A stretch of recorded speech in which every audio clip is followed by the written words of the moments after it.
This is Forge Rats, an Ironsworn Starforged podcast.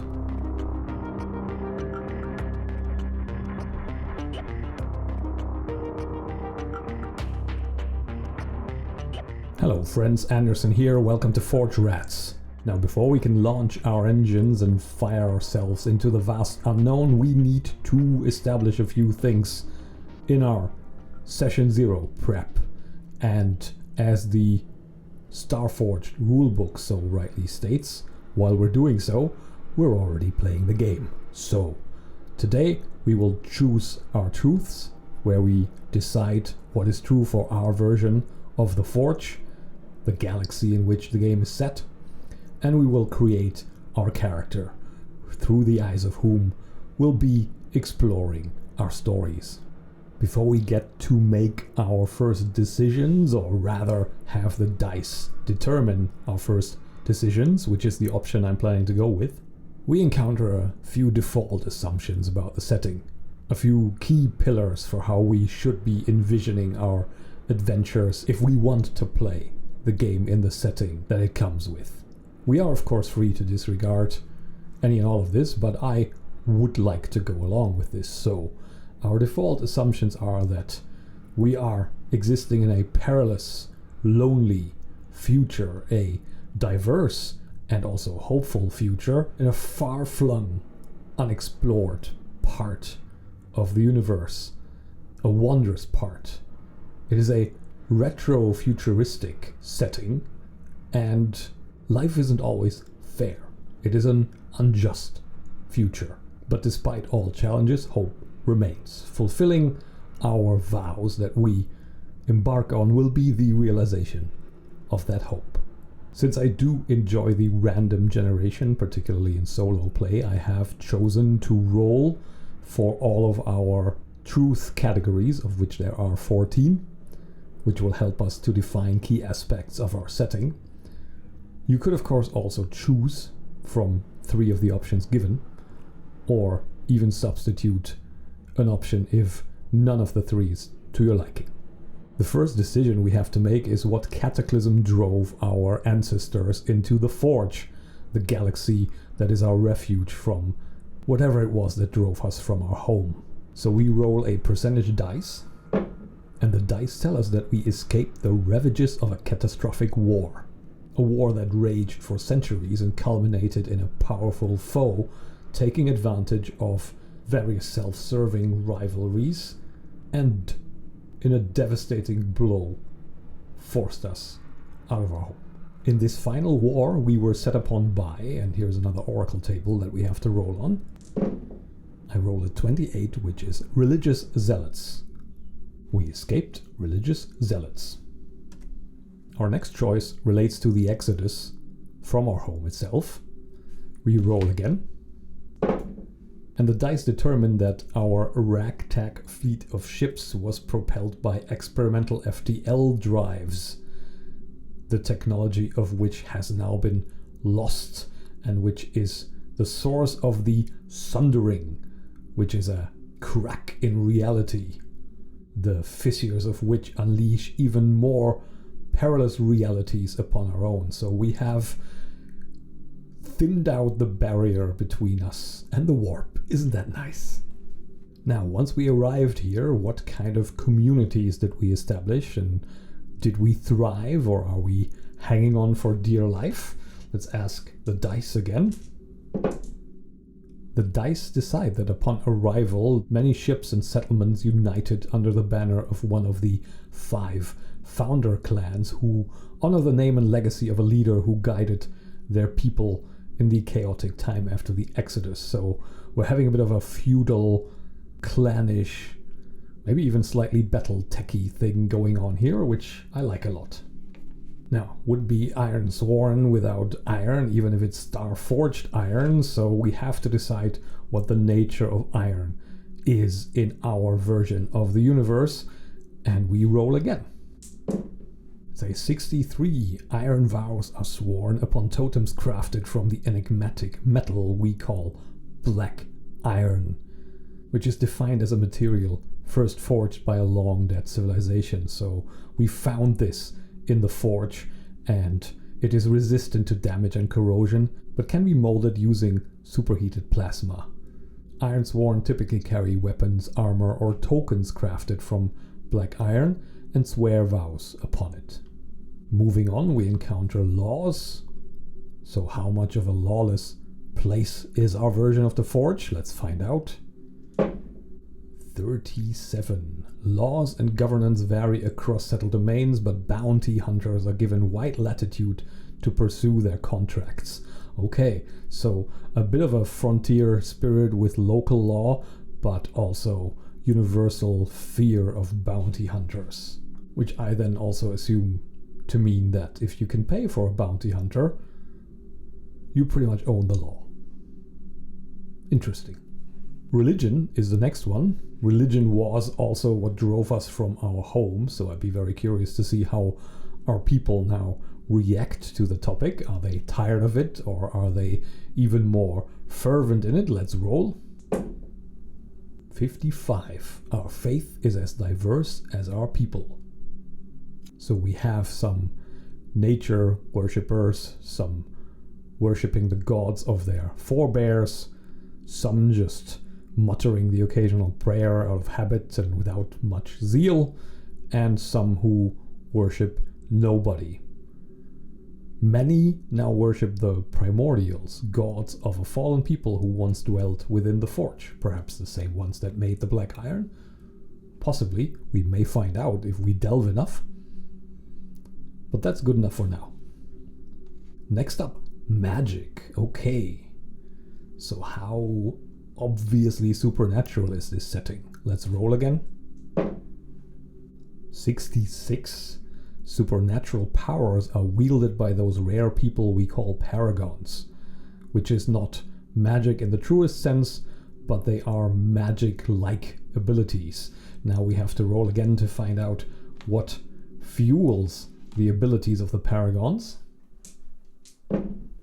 Psychic experimentation fuels the abilities of the paragons. Now, of course, the temptation is there to correlate this directly to the sundering, to the cracks in reality. I think that's what I like to do here.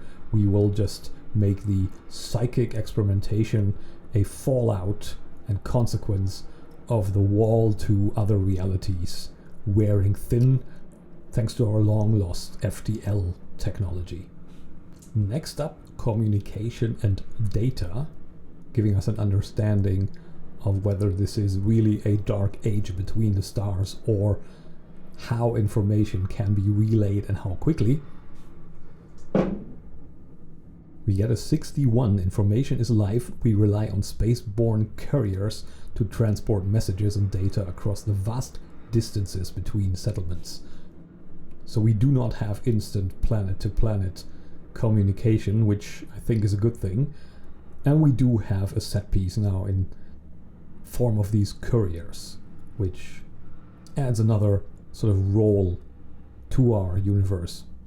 We already have clans, bounty hunters, paragons, and now we've got couriers. Next up, medicine. The dice say that to help offset a scarcity of medical supplies and knowledge, the resourceful technicians we call riggers create basic organ and limb replacements. So we have another role. Riggers exist, which is another profession type that we can encounter, and makes me think of sort of a cyberpunky, back alley, street dog type. Gives it a nice flavor. Artificial intelligence is the next one. Let's see where this goes. 51. The vestiges of advanced machine intelligence are coveted and wielded by those in power. Okay, so AI is not widely accessible and probably new ones cannot be made, but the rich and powerful, whoever they may be, maybe the clans, have them. Maybe also the heads of larger bounty hunter organizations. Perhaps it's an AI-based tracking system that makes it very hard to elude them. Next up, the nature of war in the Forge. Our dice roll tells us that professional soldiers defend or expand the holdings of those who are able to pay, while the rest of us are on our own, so more in the spirit of You can buy the law, you can also buy the force, which suggests that it's probably the clans, perhaps some merchant organizations having their own private armies. Mercenary guilds wield power in the Forge is another subset of this entry, so there are also potentially sector-spanning enterprises of multiple legions of mercenaries with powerful starships around, who will then sell their services to whatever clan or other organization is able to pay for them. Next up is life forms, so what other biology is around us here in the Forge. The dice tell us that this is a perilous and often inhospitable galaxy, but life finds a way. Planets are often home to a vast array of creatures, and our starship crews with spaceborne life forms riding their wake. That's really cool. Even animals from our home world have adapted to live with us in the Forge, so there may be dogs, which is probably my favorite Oracle result so far. Next up, Precursors. What other civilizations came before us here? That's the 68, the biomechanical life forms we call the remnants, engineered by civilizations as weapons in a cataclysmic war, survived the death of their creators. Okay, so we have an old military force of biomechanical life. I wonder who that civilization is that made them. The same one that made the black iron and worshipped the primordials. We do have another precursor entry here about the Ascendancy, an advanced spacefaring empire that once ruled the entirety of the Forge, and whose vaults of inscrutable purpose are all that remain. Perhaps we can populate these vaults with the remnants and merge those two, so we have the Ascendancy and the remnants. I do kind of like merging my world workbook inputs in Ironsworn, so I think I'm gonna follow that tradition and just bash those two together. So we have Ascendancy vaults populated by remnants. And lastly, horrors. What horrors are out there and who is aware of them? It seems, according to the dice, that we do not really believe in horrors, but put enough alcohol in a spacer and they'll tell you stories of ghost ships crewed by vengeful undead. So horrors are on the fringe, not in your face. We do not have Dead Space zombies knocking down every door, but if we travel far enough and stray deep enough into the unknown, we'll probably encounter something we wish we'd rather hadn't. And there we have our truths. So now we need our character. I have a character sheet here in front of me, and it is pretty much decided by default that we are human, but beyond that we can be just about anything. So I would also like to roll for what we are here, since I do not have any grand designs for a character. So let's start with a character name. I will roll a percentage dice on the character name tables in the back of the book. If we have a result from 1 to 50, we'll have a female character. 51 and above is a male character. And if we roll a match, they will identify as neither. 29, we have a female character on our hands by the name of Echo. A name that actually has an obvious meaning. I wonder if we can bring that to life somehow in the character story as well. Let's see. Let's see what other details emerge about Echo. Let's give it another roll to determine a family name. 68 Shepherd. Commander Shepherd, I presume. I'm not sure I can get over the mental image of Commander Shepherd, to be honest, in a sci-fi game. I'm already pretty limited in my sci-fi sources, so I'd rather maybe not go in that direction. I'll do the old flip and see what 86 is. It's Sedano, so we are Echo Sedano, and we shall leave the hallowed name of Commander Shepherd to rest in uneasy peace after that ending. Anyway, it's spelled differently, but I just can't get over it. So, Sedano it is. Right, and now we have a call sign to determine, so Let's roll yet again. 55. Mantis. That sounds promising. Echo Mantis Sedano. What are we? A pilot? A soldier? Maybe even a bounty hunter?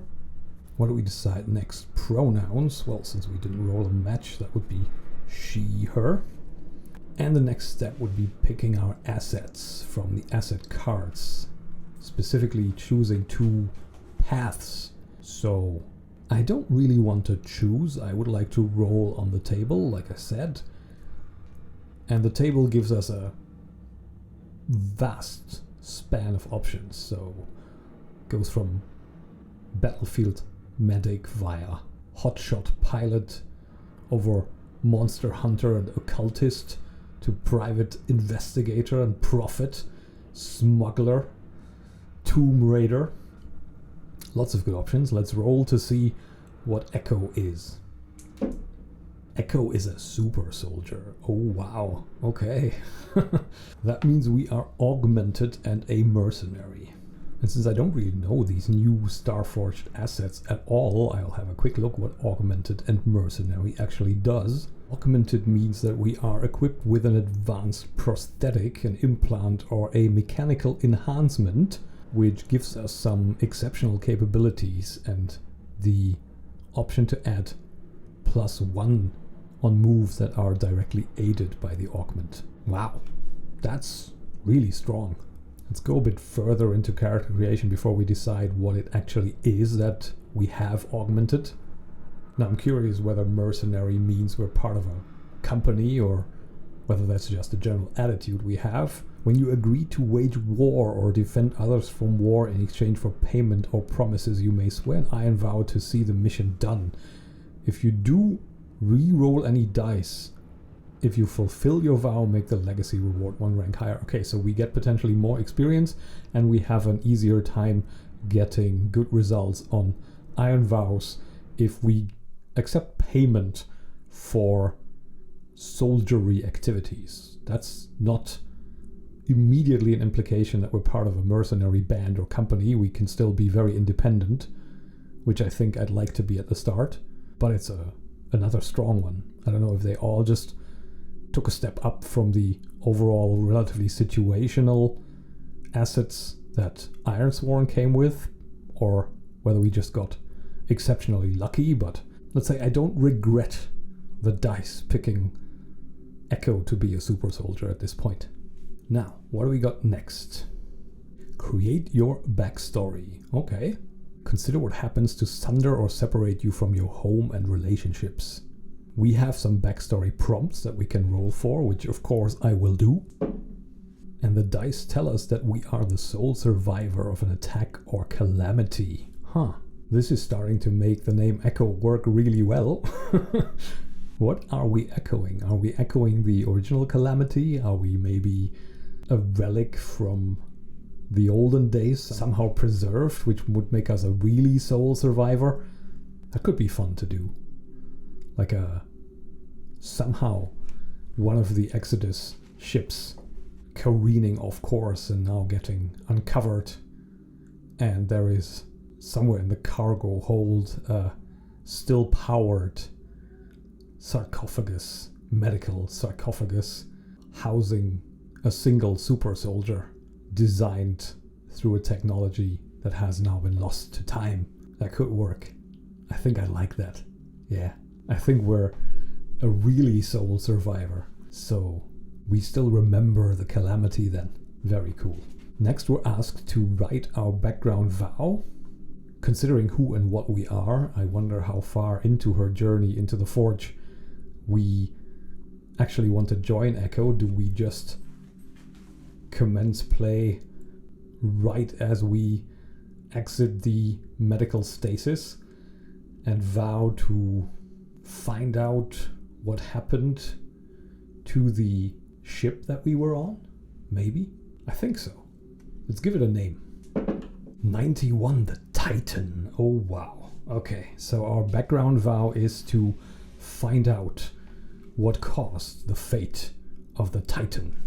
Maybe we envision that the Titan was with the original Exodus convoy and after one particular jump.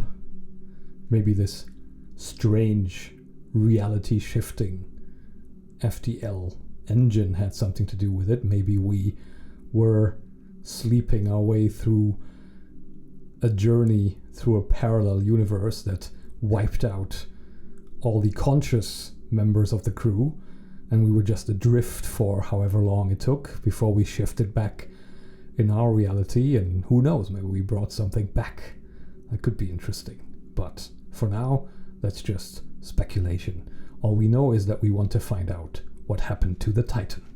Next up, our Starship. Well, given the name, I don't think we're going to have the Titan as our ship, but maybe if we're found in storage, our ship was stored with us, or maybe even we were stored in our ship.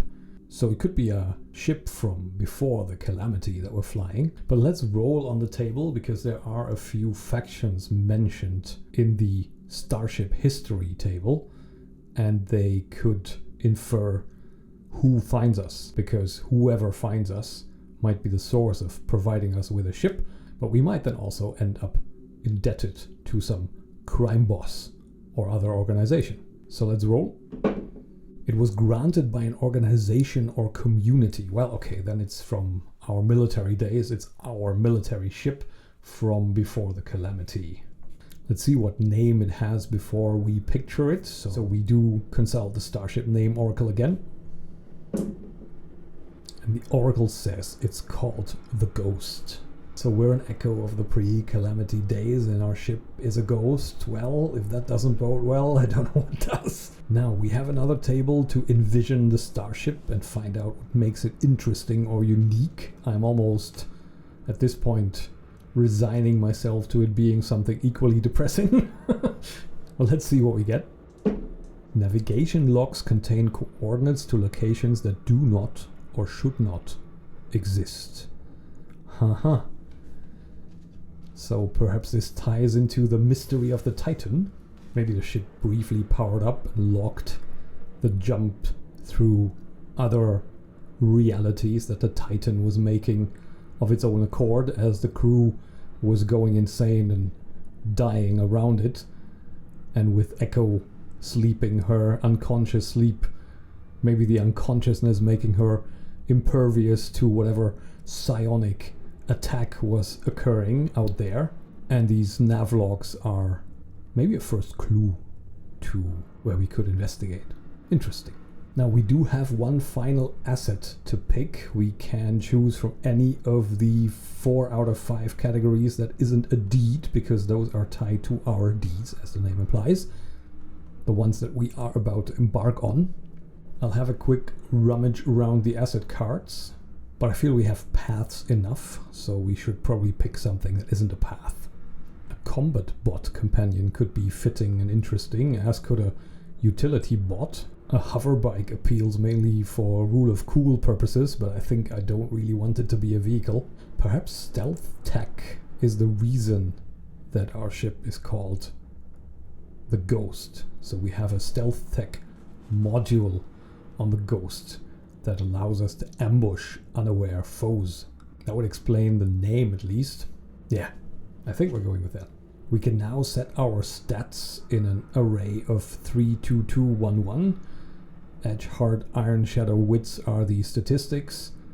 We're an augmented super soldier, so the stealth module suggests that we might also have been some kind of infiltrator, but on the other hand, we don't really have yet any assets that boost our combat prowess. So maybe we need a high edge score as a ranged fighter, or were we a close combat sort of assassin super soldier who is sneaky but also mostly effective at close quarters? That could be something. Perhaps we have a 3 in the main stats then, and an augment that boosts the 2 in the secondary stat that we also need, so Iron and Shadow, also to a 3 in the situation where it counts. Some kind of dampening field augment or something like that. Or maybe we are sneaky, but the augment also boosts our physical strength, so it's some kind of augmented arm. Maybe our actual arm was blown off in the war. I'm trying to see what picture I'm getting from Echo here. I'm not too big on the physical strength aspect in weighing the other statistics and the implied characteristics, because that would mean I would have to go relatively low on maybe a stat that I don't necessarily want to be very low. So maybe iron is actually one of the ones where we put a 1 into. That was a lot of ones in one sentence, and it continues. So we put a 1 in iron and we put a 1 in wits, but that is where we make a little mark next to it, because that is our augment.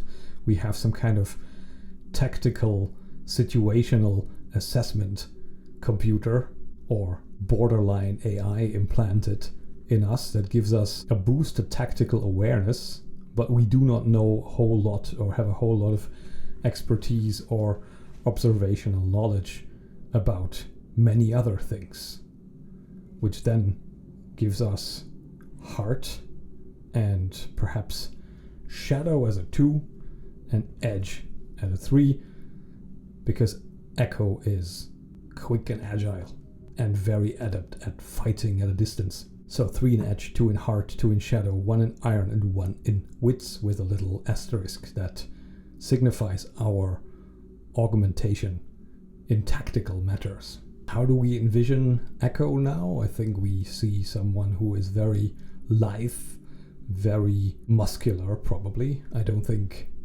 atrophy sets in those pre-calamity medical coffins. If they kept power, the muscles will be stimulated. Now, I don't necessarily picture her as extremely bulky, just more the sort of not a gram of fat kind of look that is in its own way quite jarring, with visible veins and individual muscle segments and jagged cheekbones and hollow cheeks, sunken eyes, perhaps covered in tattoos, with a shaven scalp down to a stubble, and this augmentation port in the back of her neck, where she can also connect her augment to her ship's computer. And I think for the moment, as we do not know when we will join Echo, we don't envision a lot of gear or a lot more. We just leave it here. We leave her for the moment about to be discovered and dragged out of her stasis sleep by whoever finds her to face her inciting incident. And we'll do that after we've built a starting sector in the second part of our session 0 that will be coming up shortly. So stay tuned.